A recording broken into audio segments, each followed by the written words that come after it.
Hey there, everybody. Pete Pardo here from Sea Tranquility. Welcome to day 16 of Perfect Album Sides. That's right. Every day during the month of May, and it looks like we're going to be extending it into June, we're picking a classic album side, a perfect album side, where it could be one of our favorite albums, could be classic, could be not, where we feel, I shouldn't say could be classic, could be not, could be legendary, or could be not, right? Where we feel all the songs on that side, all right? So we're kind of talking vinyl releases, right? Cassette releases, not so much like things from the CD only era where you just had like a 70-minute long release on CD and no real delineation of sides. We're talking about something that was released on vinyl or cassette where you had a side A, a side B, a side 1, 2, C, D, 3 or 4, whatever, double albums, all that sort of thing. The only caveat here is it's got to be 2 or more songs, so no side-long epics here. And you have to feel that every song is a 5 out of 5-star classic. You love every song. Someone made a comment on one of the videos yesterday or a couple days ago that,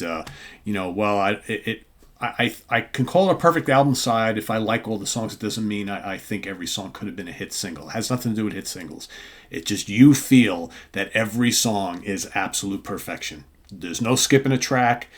You listen to that whole side straight through, right? All those 3 songs, 2 songs, 5 songs, whatever it might be. Each one of them you just love, right? There's absolute perfection. Great songs, right? And you don't ever skip any of them. I tend to think of it as like I'm rating every song on that side. If it's a 5 out of 5, which means the song is perfect, to me, it qualifies. If you're stuck and you're like, well, one of the songs on there, it's like, yeah, I like that song, but I'm not crazy about it. I wouldn't rate it 5 out of 5.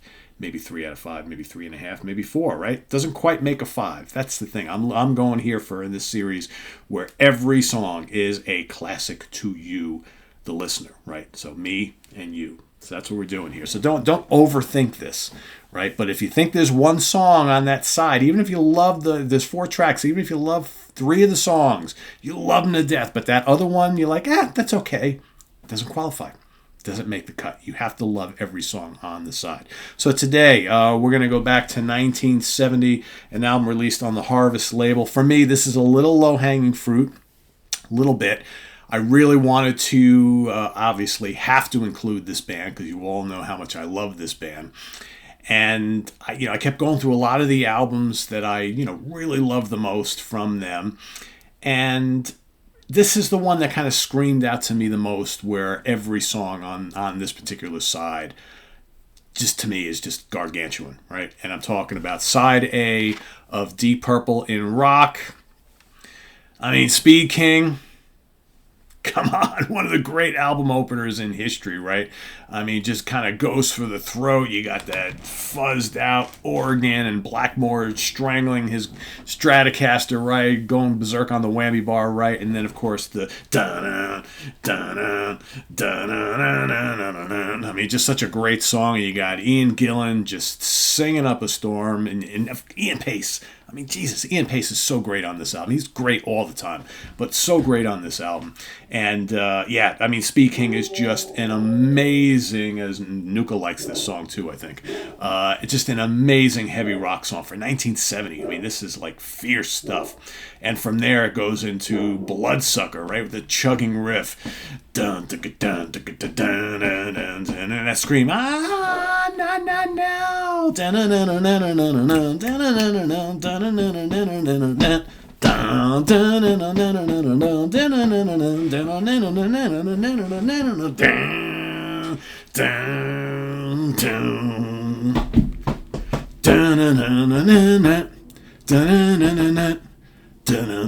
dun, dun, I mean, just such a great song. Bloodsucker, to me, is the most underrated track on this album.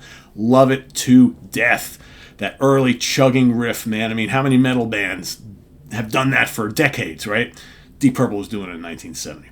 And then, Martin Popoff's favorite song of all time, Child in Time. Martin doesn't like Child in Time. I love Child in Time. As you all know, Child in Time is one of my favorite songs ever from any band.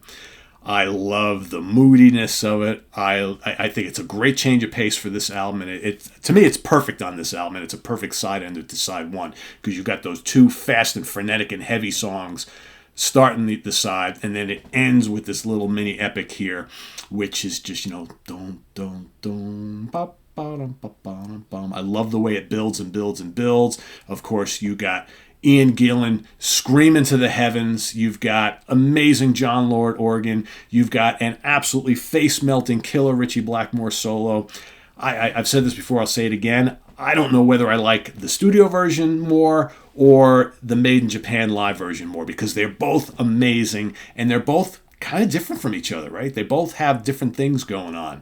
And it's like, I love Blackmore. My two favorite Blackmore solos of all time are from this album and from Made in Japan on the same song.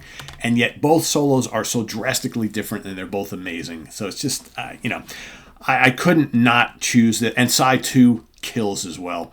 But I always prefer side A for me is just, man, 3 tracks, all you need. Each one of them, 5 out of 5 star. Killer song. No doubt about it. No second thinking on it, right? That's what I did with it. I wanted to pick Burn. And I wanted to pick side 1 of Burn. But, there's like maybe 1 or 2 tracks on there with, for me, not quite 5 out of 5 star. 4, certainly. But not 5 out of 5 star, each one. This, side A. 5 out of 5 star, 5 out of 5 star, 5 out of 5 star. 3 of the best tracks you could ever hope to put on a side together. That is side A or side 1 of Deep Purple in Rock. I was going to say Made in Rock. No, it's not Made in Rock. Made in Japan and in Rock. So there you have my perfect album side for today. You knew Purple was coming at some point, so I figured let's just do it in kind of in the middle of the month here, right? So get it out of the way because I got a lot more to tackle throughout the rest of the month, and like I said, we'll have some guests on here frequently, and the other days obviously it'll be just me. So, but yeah, we've got a whole month long of this. Love this Grand Funk Live album shirt, man. Just it's one of those days, man. Listening to Purple, wearing the Grand Funk. It's a beautiful day. It's a beautiful day in the neighborhood here amongst us. Anyway, thanks for watching, everybody. Tune in tomorrow morning for another perfect album side or sides. If we got a guest, we'll see what happens. And visit us on the web at www.seatranquility.org.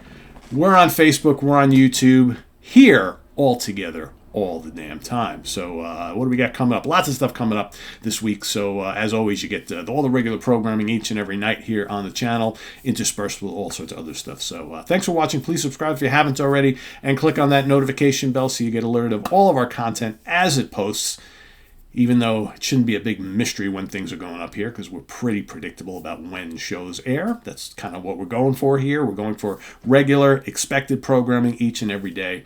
And I thank you all for watching and staying around and contributing and commenting, all that good stuff. So please, down below, let us know what you think of Side A of In Rock by Deep Purple, as well as your pick for today on Perfect Album Sides. Till tomorrow morning, I am Pete Pardo. See you then. Bye-bye.